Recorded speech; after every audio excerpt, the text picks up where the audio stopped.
hear a conversation between a psychiatrist in the medical centre of the college and a new student. First, you have some time to look at questions 1 to 4.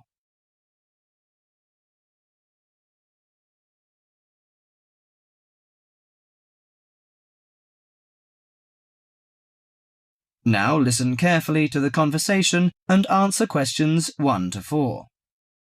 Hello, sit down, please. Thank you.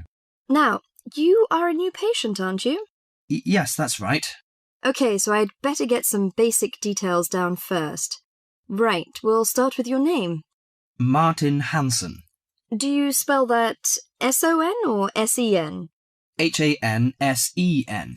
OK, and you're a first-year student? Yes, I am.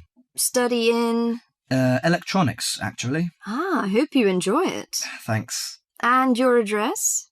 2805 Hesperian Avenue, Hayward.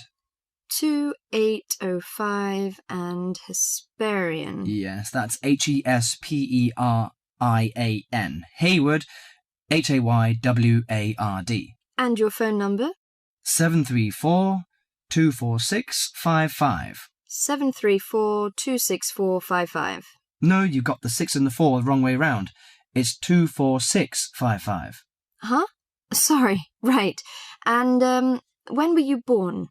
The 15th of June, 1986. Here in New Zealand? No, I was born in Sydney.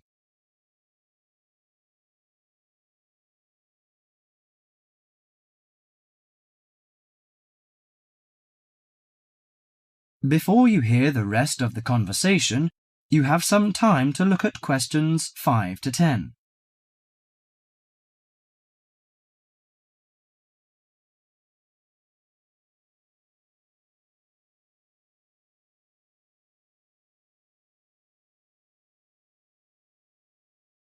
Now listen to the conversation and answer questions 5 to 10.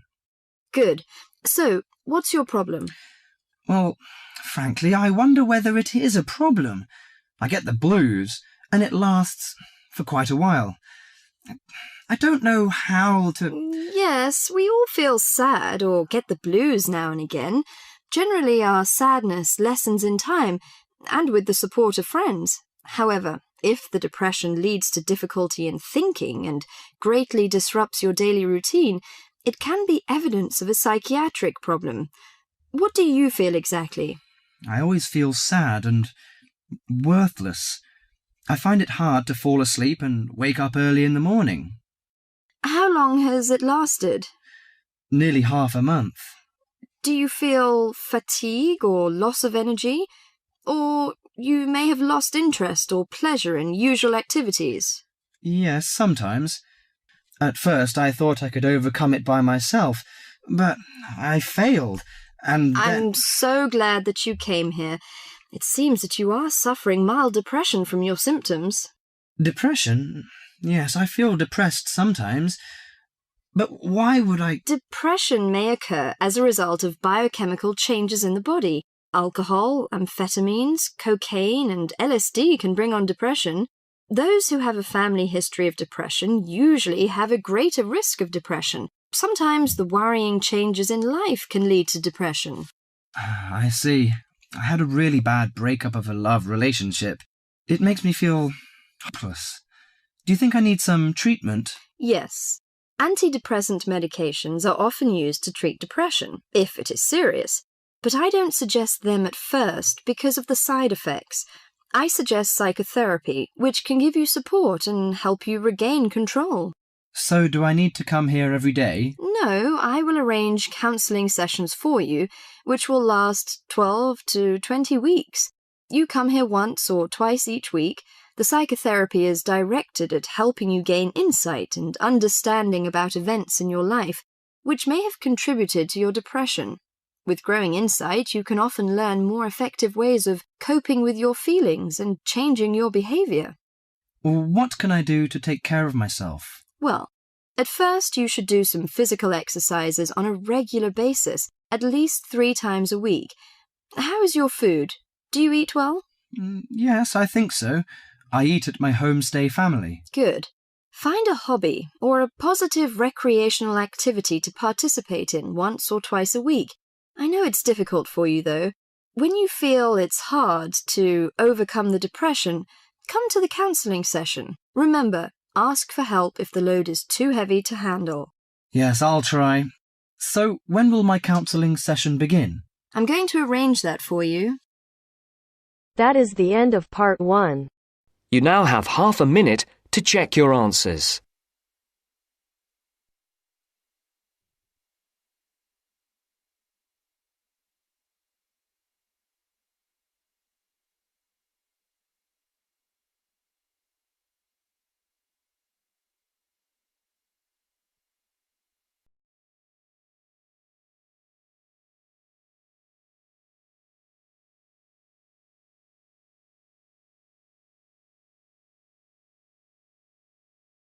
Now turns to part 2.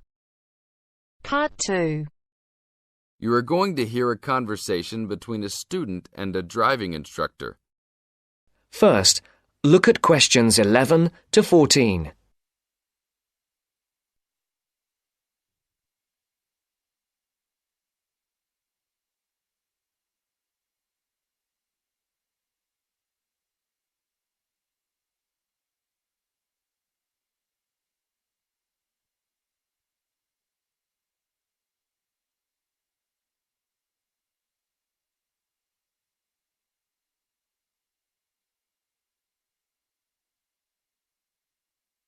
Listen carefully. Hello, I'm going to be your driving instructor today. Are you ready to begin? Hi, hope you don't mind. It's my first time driving a car. Of course not. That's my job. I teach people like you how to become a safe and responsible driver. So let's begin.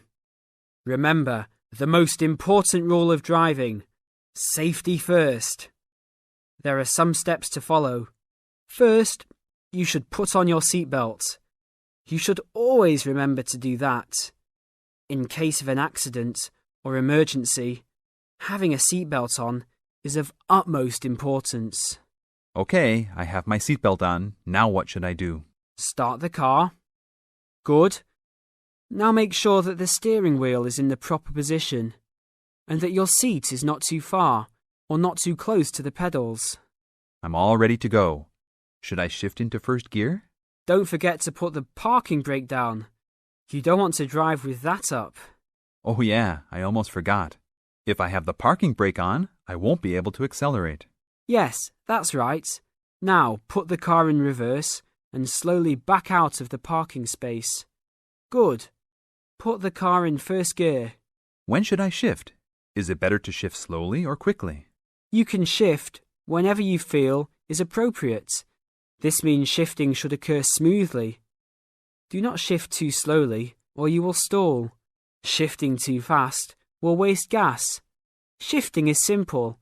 Just remember to shift smoothly. To shift, you will have to push the clutch and then push the gas pedal. Before the broadcast continues, look at questions 15 to 20.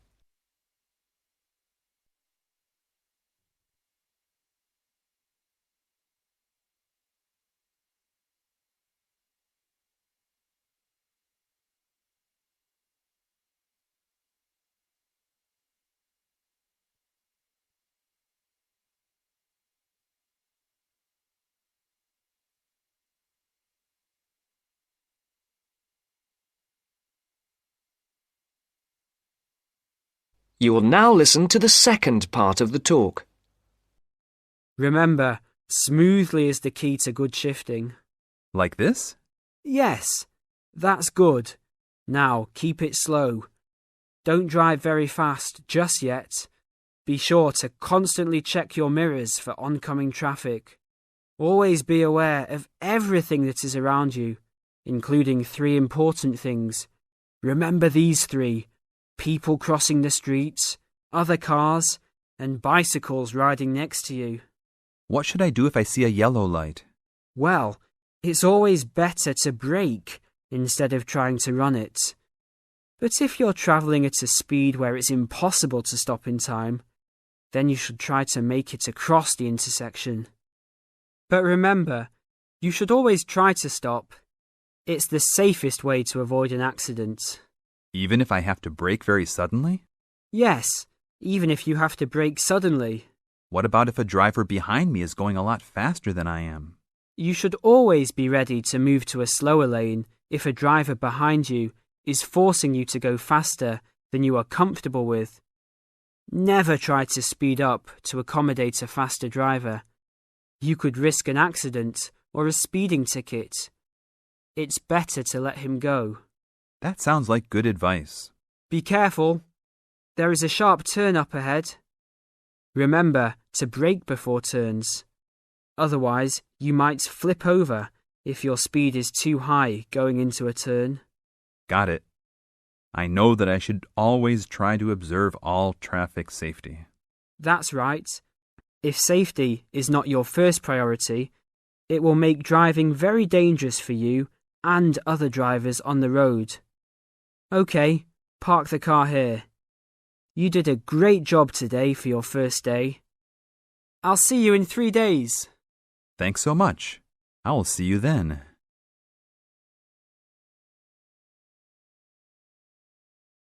That is the end of part 2.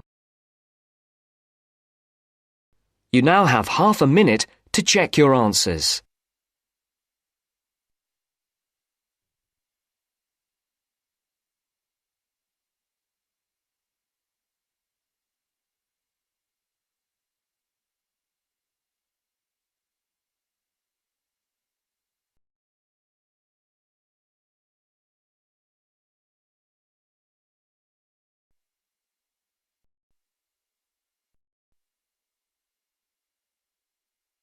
Now turns to part 3. Part 3. You will now hear a radio talk on agricultural regulations. First, you have some time to look at questions 21 to 25.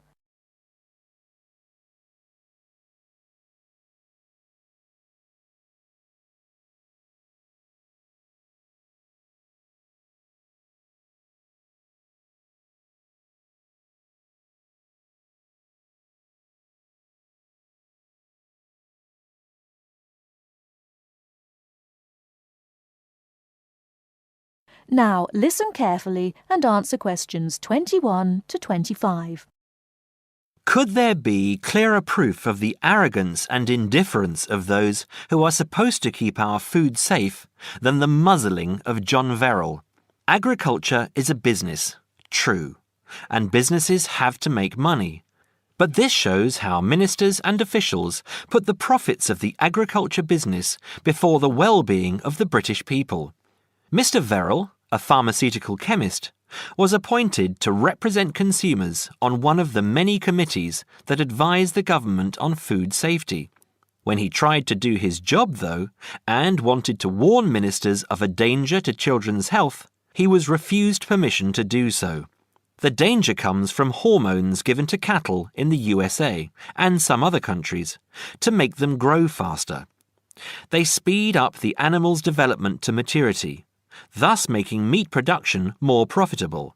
There have, however, long been fears that the hormones have horrendous effects on the people who eat them, causing diseases as serious as cancer. Once these hormones were used on British cattle too, but over 20 years ago they were banned in Europe for being too dangerous. Indeed, so concerned is the European Union that it banned imports of hormone-fed beef years ago, much to the fury of the US government, which wants to sell it all over the world.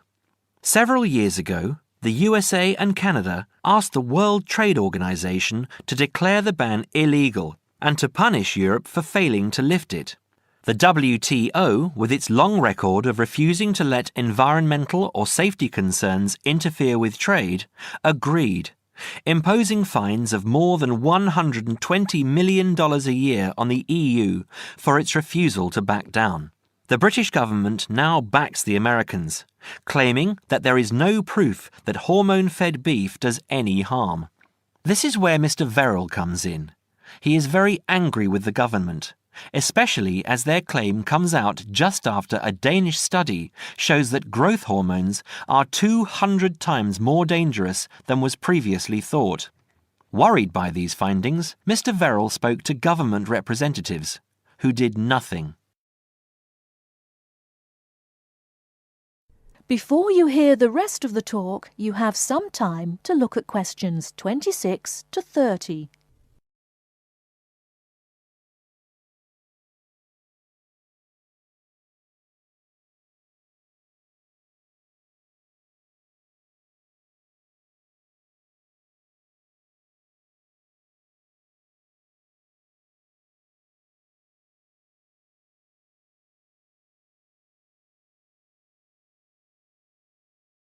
Now listen and answer questions 26 to 30. Not only that, but they have not been testing beef which is imported, which, by law, they are required to do. This directly affects the British public, as about 40% of the beef British people eat comes from abroad, supposedly from countries like Brazil, which does not allow the use of growth hormones. Brazilian beef is stocked by some British supermarkets and widely used in catering. Yet, when a Brazilian farm was recently visited by EU inspectors, a large stockpile of this banned substance was found. This is not the first food scandal we have had in our country. Take the present concern over a well-known chocolate company. Several months ago, the company found out that its sweets were contaminated with a rare form of salmonella, but they did nothing about it, leaving their sweets in the shops to be bought by the unsuspecting public. It was not until 5 months later, when several children had suffered food poisoning, that the chocolate bars were removed from the shelves. It makes you wonder how many other dangerous foods have been allowed onto our plates. That is the end of part 3.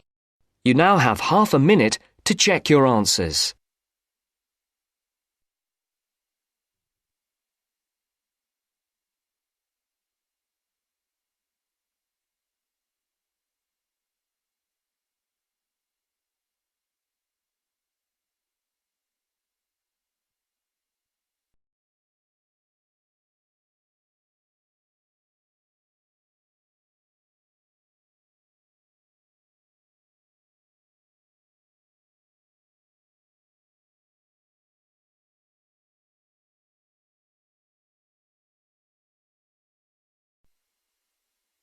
Now turns to part 4.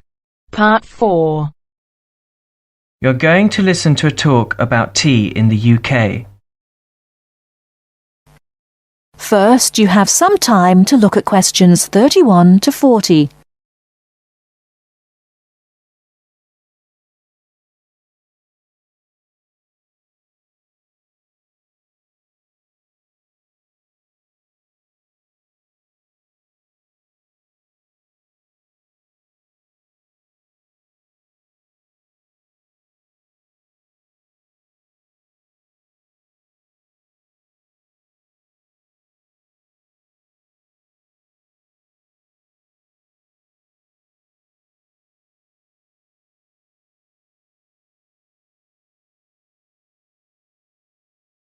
Now listen carefully and answer questions 31 to 40.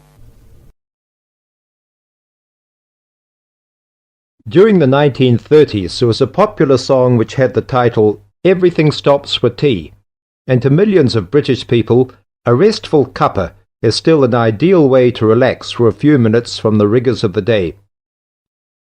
The English custom of drinking tea has its roots in the 17th and 18th centuries. When first imported to Britain, the exotic cha, or cha, as the Chinese tea was variously called, was considered a man's drink to be enjoyed with colleagues at London coffee shops. These were popular meeting places for many walks of life: politicians, lawyers, poets, actors, and writers. Many London clubs began in this manner, and the famous Lloyd's Insurance underwriters started out as Lloyd's Coffee House.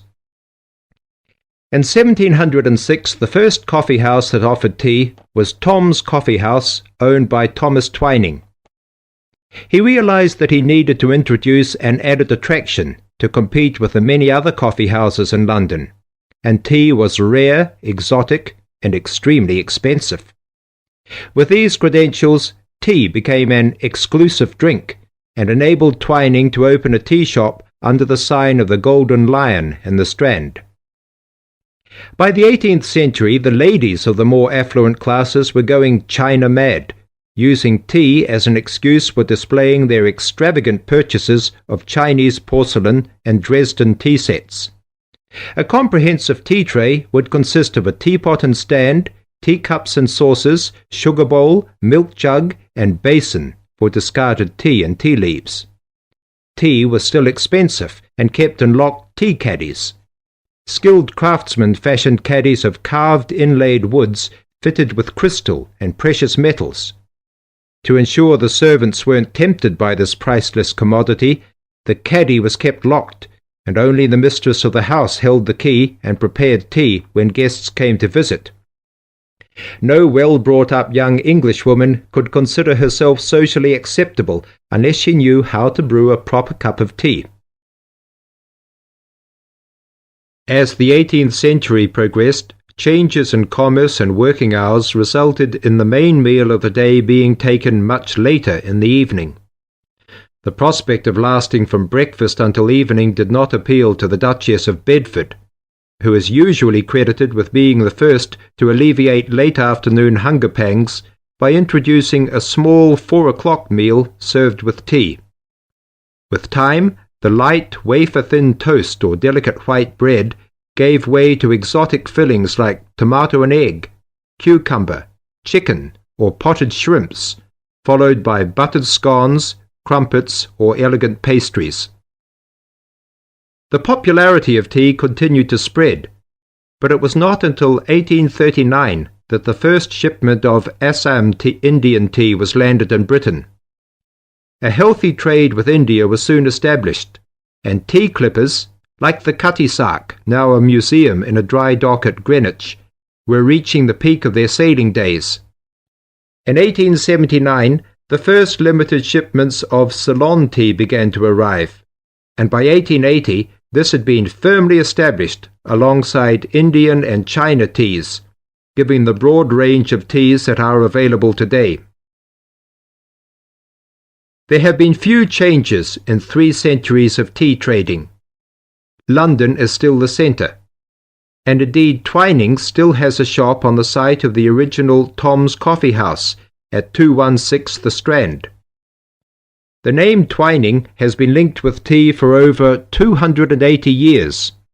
Indeed, it was Richard Twining, in his capacity as chairman of the dealers of tea, who in 1784 persuaded Prime Minister William Pitt to reduce the high tax on tea, making the beverage more accessible to the general public. That is the end of part 4. You now have half a minute to check your answers. I feel nauseous, believe me. Never had a lot of shit come easy. Had to work hard, struggle just to be me. Had to rise up just so they could see me.